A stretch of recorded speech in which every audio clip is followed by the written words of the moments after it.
Hello friends, आप सबका स्वागत है एक नए सेशन में। हम लोग आज इस टॉपिक में बात करेंगे। जो आज का टॉपिक है नई नौकरी और कहानी है जो नई नौकरी। इस कहानी का सारांश देखेंगे। हमने बहुत अच्छे से देखी है, मैंने इंक्लूड किया है पूरी कहानी को अच्छे से सारांश के बारे में आपको बताने की पूरी कोशिश की है। ठीक है, तो बिना समय गवाए और देखेंगे। ठीक है, तो ये नई कहानी जो है ये मन्नू भंडारी जी की कहानी है। यह एक स्त्री के नौकरी के बारे में है कि वो एक अध्यापिका होती है, लेकिन वो कुछ ऐसी परिस्थिति होती है जो ये नौकरी नहीं कर पाती है। ठीक है, यही सारांश है, सारा यही है। जो रमा है उन्हीं के बारे में है।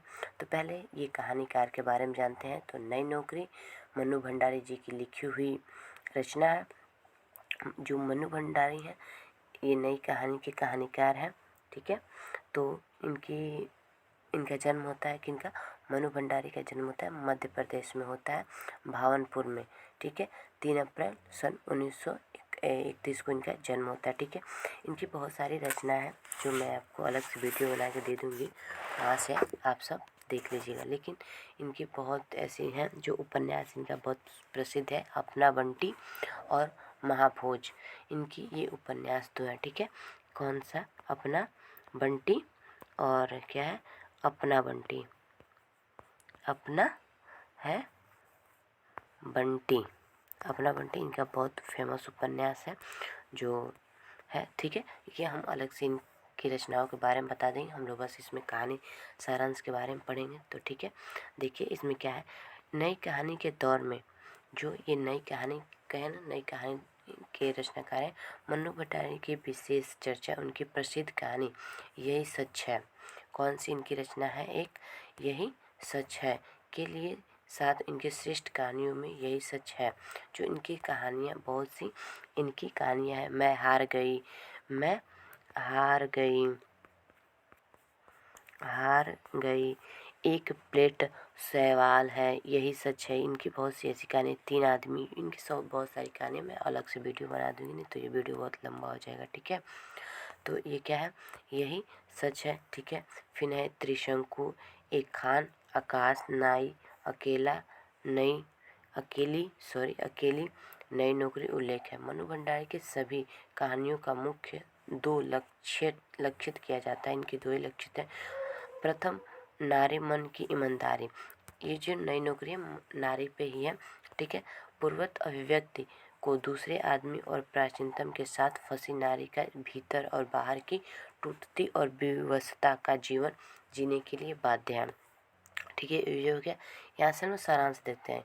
नई नौकरी एक ऐसी दूसरी कोटि को ध्यान में रखकर लिखी गई कहानी है।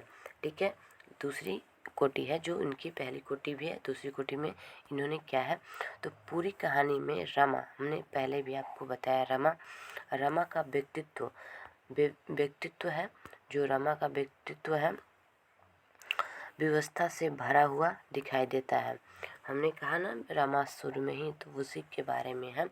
रमा जो एक प्रोफेसर, मानिए एक अध्यापिका है, वह किसी भी रूप में मानसिक रूप से प्रसन्न नहीं दिखाती है।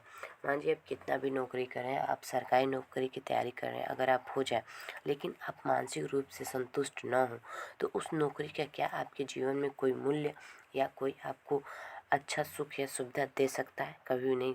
जब तक आप मानसिक रूप से सही नहीं होंगे, वो इस चीज़ के लिए कुछ भी फ़ायदा नहीं है।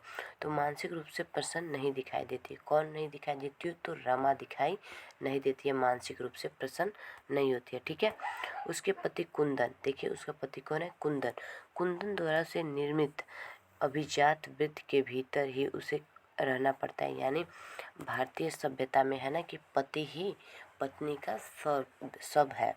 क्या है, जो पत्नी है उसका ही पति सब कुछ है। लेकिन देखिए वो कुंदन जो है उसी के अंदर उसे रहना पड़ता है, अपने पति के अंदर ही रमा को रहना पड़ता है। ठीक, मुक्ति की छटपटाहट उसके भीतर दिखाई देती है, पर वह ऐसा नहीं कर पाती। रमा सोचती है कि हम अपने तरीके से जीवन यापन करेंगे, लेकिन वो ऐसा नहीं कर पाती। कॉलेज में नौकरी करते समय भी उसे पढ़ने के लिए समय नहीं मिलता, ताकि बेहतर ढंग से आत्मसंतुष्टि के साथ अध्यापन कार्य कर सके। मानजिए रमा एक अध्यापिका है, लेकिन उसे अध्यापिका है तो ये थोड़े है कि वो पहले से जो पढ़ी है वो उसे लर्न रहेगा। किस कोई भी है जब तक वो अच्छे तरीके से आपको लर्न नहीं करेगा, यानी उसको रिवीजन नहीं करेगा, वो भूल जाएगा। रमा के साथ भी यही होता है कि जो भी उसे मानजिए वो जो भी पढ़ के जाएगी तभी तो वो कॉलेज में या स्कूल में आपको हमें सबको बताएगी।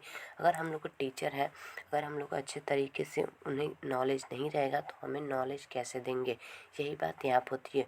तो रमा क्या होती है, रमा को संतुष्टि नहीं मिलता, उसे संतुष्टि नहीं मिल पाता। कहानी में कथन की पंक्ति में देखिए आगे पंक्ति क्या दिया है, देखिए कितना अच्छा मैंने यहाँ पे नोट किया है। मुझसे यह सब निपटा नहीं, कौन ये करे, रमा करिए। कितना गिल्टी फील करती हूँ, बिना तैयारी के पढ़ना पढ़ना लगता है जैसे लकड़ियों को चोट कर रही हूँ। मानो बिना पढ़े कैसे कोई करेगा। घंटों का भी, यानी घंटे की बात करिए, 1 घंटा आधा घंटा भी उसे समय नहीं मिलता, तो मुझे अपने लिए नहीं मिलता और अतः वह निर्णय लेती है कि इस्तीफा दे दूंगी। अब निपटा नहीं, कल ही इस्तीफा दूंगी। कहा जाता है कि कॉलेज की नौकरी छोड़ने के बाद भी उसे स्वतंत्रता नहीं मिलती। आखिरकार वो स्कूल की नौकरी यानी कॉलेज की नौकरी छोड़ भी देती है, फिर भी उसे मानसिक रूप से संतुष्टि नहीं मिलती। पति द्वारा बनाया गया अभिजात जो उसके पति का नियम रूल होता है, उसे वृत्ति में जाना ही उसकी वह व्यवस्था है, उसकी व्यवस्था है। उसका संपूर्ण व्यक्तित्व स्वतंत्रता की सांस लेने के लिए छटपटाता रहा है।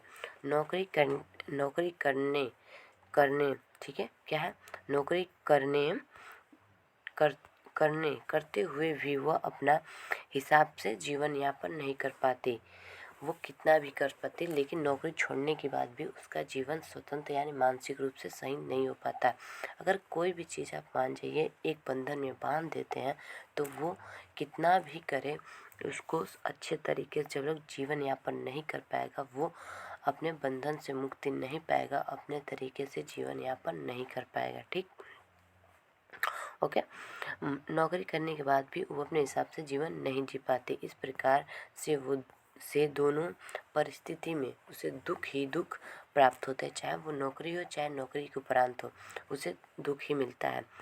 महिला कथाओं की यही सच्ची मनु भंडारी की अलग से विशिष्ट पहचान बनाते। जो मनु भंडारी इसी प्रकार की रचनाएं करती हैं, इनका मुख्य कारण अपनी भावनाओं को व्यक्त करने वाले समर्थ भाषा की पास है। ठीक है, पास है।